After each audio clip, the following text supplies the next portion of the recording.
The Lord said to Moses, "Cut for yourself 2 tablets of stone like the first, and I will write on the tablets the words that were on the first tablets, which you broke.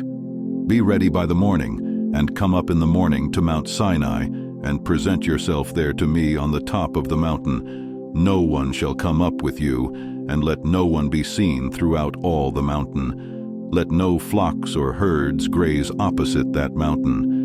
So Moses cut 2 tablets of stone like the first, and he rose early in the morning and went up on Mount Sinai as the Lord had commanded him, and took in his hand 2 tablets of stone.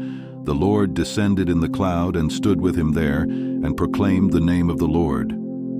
The Lord passed before him and proclaimed, the Lord, a God merciful and gracious, slow to anger, and abounding in steadfast love and faithfulness, keeping steadfast love for thousands, forgiving iniquity and transgression and sin, but who will by no means clear the guilty, visiting the iniquity of the fathers on the children and the children's children, to the 3rd and the 4th generation.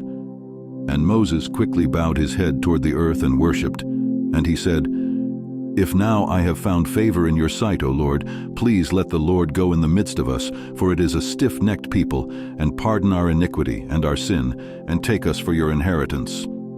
And he said, "Behold, I am making a covenant. Before all your people I will do marvels, such as have not been created in all the earth or in any nation. And all the people among whom you are shall see the work of the Lord, for it is an awesome thing that I will do with you. Observe what I command you this day. Behold, I will drive out before you the Amorites, the Canaanites, the Hittites, the Perizzites, the Hivites, and the Jebusites. Take care lest you make a covenant with the inhabitants of the land to which you go, lest it become a snare in your midst. You shall tear down their altars and break their pillars and cut down their Asherim, for you shall worship no other God, for the Lord, whose name is jealous, is a jealous God, lest you make a covenant with the inhabitants of the land. And when they whore after their gods and sacrifice to their gods, and you are invited, you eat of his sacrifice, and you take of their daughters for your sons, and their daughters whore after their gods, and make your sons whore after their gods. You shall not make for yourself any gods of cast metal. You shall keep the feast of unleavened bread. 7 days you shall eat unleavened bread, as I commanded you, at the time appointed in the month Abib. For in the month Abib you came out from Egypt. All that open the womb are mine, all your male livestock, the firstborn of cow and sheep. The firstborn of a donkey you shall redeem with a lamb, or if you will not redeem it, you shall break its neck. All the firstborn of your sons you shall redeem, and none shall appear before me empty-handed. 6 days you shall work, but on the 7th day you shall rest. In plowing time and in harvest you shall rest. You shall observe the Feast of Weeks, the first fruits of wheat harvest, and the Feast of Ingathering at the year's end. 3 times in the year shall all your males appear before the Lord God, the God of Israel. For I will cast out nations before you and enlarge your borders. No one shall covet your land when you go up to appear before the Lord your God 3 times in the year.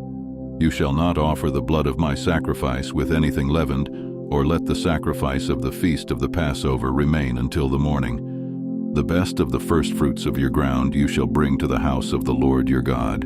You shall not boil a young goat in its mother's milk. And the Lord said to Moses, "Write these words, for in accordance with these words I have made a covenant with you and with Israel."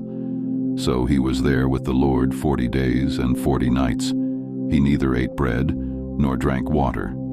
And he wrote on the tablets the words of the covenant, the 10 commandments. When Moses came down from Mount Sinai, with the 2 tablets of the testimony in his hand as he came down from the mountain, Moses did not know that the skin of his face shone because he had been talking with God.